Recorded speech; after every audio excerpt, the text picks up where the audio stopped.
कानून की जानकारी आपका अधिकार। हेलो फ्रेंड्स, मैं प्रगति गुप्ता स्वागत करती हूँ आपका आज की इस इन्फॉर्मेटिव वीडियो में। अभी आपने रिसेंटली सुना होगा कि सुप्रीम कोर्ट में कुछ जजेस अपॉइंट हुए हैं। सुप्रीम कोर्ट में जो जजेस अपॉइंट हुए हैं, पहले उनके बारे में जान लेते हैं।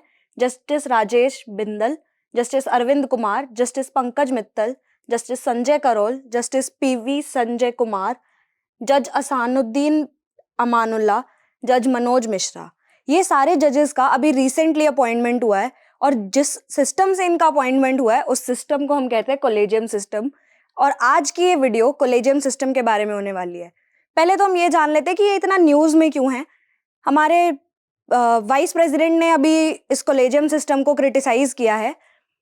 पहले क्रिटिसिज्म जानने से पहले हम समझेंगे कि कॉलेजियम सिस्टम आखिर है क्या। कॉलेजियम सिस्टम है एक सिस्टम जिससे सुप्रीम कोर्ट के जजेस का अपॉइंटमेंट किया जाता है और हाई कोर्ट के जजेस का ट्रांसफर किया जाता है। सबसे पहले हम जानेंगे कि जजेस अपॉइंट कैसे होते हैं और कॉन्स्टिट्यूशन में इसका क्या प्रोविजन है। Article 124 clause 2 of the Indian constitution states that the chief justice of India and the other जजेस of the supreme court are appointed by the president, यानी कि इनको अपॉइंट करेंगे प्रेसिडेंट। अब प्रेसिडेंट खुद तो अपॉइंट करेंगे नहीं, इन प्रेसिडेंट को अपॉइंट करने के लिए सीजेआई प्रेसिडेंट को अपना ओपिनियन बताते हैं, नाम शेयर करते हैं उनके साथ। अब ये जो वो नाम शेयर करते हैं और जो ओपिनियन बताते हैं वो प्रेसिडेंट के ऊपर ऑब्लिगेशन होती है, यानी कि प्रेसिडेंट को जो नाम सीजेआई ने बताए हैं वो नाम प्रेसिडेंट को एज इट इज अपॉइंट करने हैं। ये नाम रिकमेंड करेंगे एक सिस्टम से जिसका नाम है कॉलेजियम सिस्टम। अब कॉलेजियम सिस्टम का काम क्या है, सबसे पहले ये जानते हैं। जजेस आर अपॉइंटेड एंड ट्रांसफर्ड, ये एक सिस्टम है जिससे सुप्रीम कोर्ट में जजेस को अपॉइंट किया जाता है और high court to high court जजेस का ट्रांसफर किया जाता है। अब ये सिस्टम कितने जजेस से मिलकर बनता है, तो ये सिस्टम बनता है 5 जजेस को मिलाकर, जिसमें सबसे पहले हैं चीफ जस्टिस ऑफ इंडिया और 4 सीनियर मोस्ट जजेस of the supreme court. 4 senior most जजेस जो हैं वो अपनी एज बेसिस पर और अपने रिटायरमेंट के बेसिस पर सीनियरिटी देखी जाती है। पर इस पूरे सिस्टम का कॉन्स्टिट्यूशन में तो कोई मेंशन नहीं है, तो ये सिस्टम आया कहाँ से। अब इस सिस्टम को समझने के लिए हमें ये समझना है कि ये सिस्टम आया कैसे और क्या ये केस लॉज हैं जिनसे ये सिस्टम आया है। तो इसके लिए हम जानेंगे सबसे पहला केस, फर्स्ट जजेस केस 1981, जिसके अंदर SP Gupta versus union of India का ये केस था, जिनको हमने नाम दिया है फर्स्ट जजेस केस। अब इस केस में बताया गया कि primacy of the CJI recommendation to the president can be refused.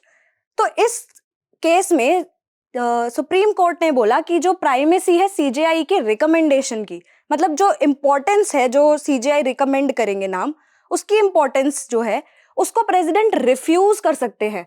यहाँ माइंड कीजिए, यहाँ पर बताया गया कि प्रेसिडेंट रिफ्यूज कर सकते हैं और उसका रीजन क्या होना चाहिए, लॉजिकल रीजनिंग। प्रेसिडेंट की कोई भी लॉजिकल रीजनिंग से वो उसको मना कर सकते हैं कि ये बंदा अपॉइंट नहीं होगा। अब इस केस के बाद एक और केस आया जिसे हम सेकंड जजेस केस 1993 कहते हैं। इस केस में सुप्रीम कोर्ट ने कॉलेजियम सिस्टम को ऑफिशियली डिफाइन किया। इस सिस्टम में उन्होंने बताया 2+1, यानी कि 3 जजेस मिलकर कॉलेजियम सिस्टम बनाएंगे और प्रेसिडेंट को रिकमेंड करेंगे नाम।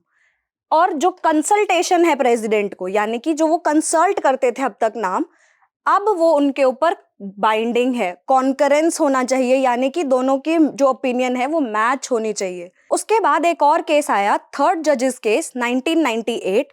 इस केस में सुप्रीम कोर्ट ने ऑफिशियली जो आज हम कॉलेजियम सिस्टम फॉर्म करते हैं और जिसको फॉलो करते हैं उसका सुप्रीम कोर्ट ने मेंशन किया कि supreme court on president's reference expanded.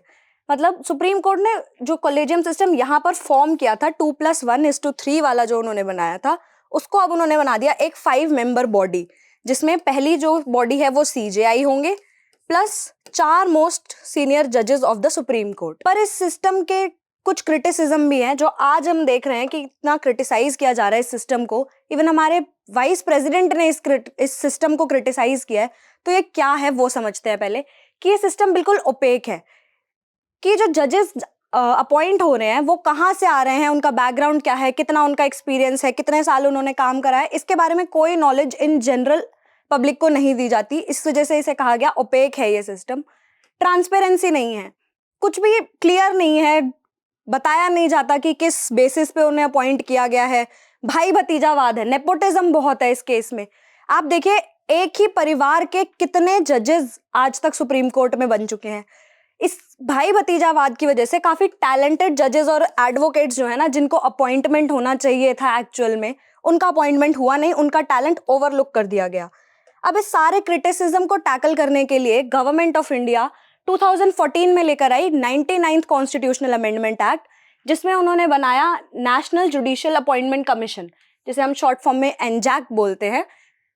उन्होंने एक ये बॉडी बनाई, जिसके इस बॉडी के अकॉर्डिंग इसमें होंगे कुछ मेंबर्स जो होंगे chief justice of India, 2 senior most जजेस of the supreme court, the law minister of India और 2 एमिनेंट मेंबर्स जो सिलेक्शन कमेटी अपॉइंट करेगी। ये सारे मेंबर्स मिलकर प्रेसिडेंट को नाम रिकमेंड करने वाले थे जो सुप्रीम कोर्ट के जजेस अपॉइंट होंगे।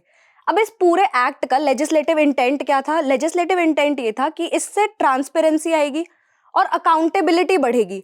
अगर सरकार ही अपॉइंट कर रही है तो सरकार की कुछ अकाउंटेबिलिटी होगी उन जजेस की, सरकार के टुवर्ड्स और public at large in general के लिए भी। अब ये जो पूरा सिस्टम, एनजैक का सिस्टम जो सरकार लेकर आने वाली थी 2014 में, क्या आपको लगता है कि जुडिशरी कभी भी इसको मानेगी? जुडिशरी ने इसको अनकॉन्स्टिट्यूशनल बताया। सुप्रीम कोर्ट ने 2015 में एनजैक को स्टक डाउन कर दिया, यानी उसको अनकॉन्स्टिट्यूशनल डिक्लेयर कर दिया। उस केस लॉ का नाम क्या है? Supreme court advocate on record association and others versus union of India. इस केस में उन्होंने अनकॉन्स्टिट्यूशनल बोला 99th कॉन्स्टिट्यूशनल अमेंडमेंट को, जो कॉलेजियम सिस्टम को रिप्लेस करके एनजैक को एप्लीकेबल करती। अब उन्होंने क्या बताया कि ये जो आप अमेंडमेंट लेकर आए हैं, ये basic structure of the Indian constitution को वायलेट करती है। किस बेसिस पर? कि इंडिपेंडेंस ऑफ जुडिशरी जो है वो हैम्पर हो रही है। जुडिशरी में जो भी अपॉइंटमेंट्स होंगे उससे इंडिपेंडेंस ऑफ जुडिशरी देखी जाती है, पर अब अगर सरकार ही लेकर आएगी जजेस को तो कहीं ना कहीं independence of the judiciary hamper होती। अब आप मुझे बताइए, अगर सरकार ही जजेस को अपॉइंट करेगी तो सरकार का पॉलिटिकल एजेंडा बीच में नहीं आएगा और उसकी वजह से डिलीवरी ऑफ जस्टिस का जो पूरा प्रोसीजर है वो हैम्पर नहीं होगा। और अगर कॉलेजियम सिस्टम ही कंटिन्यू रखते हैं तो उसमें नेपोटिज्म ना हो और थोड़ी सी ट्रांसपेरेंसी आ सके, उसके लिए क्या सॉल्यूशन होने चाहिए, मुझे कमेंट सेक्शन में लिखकर जरूर बताएं।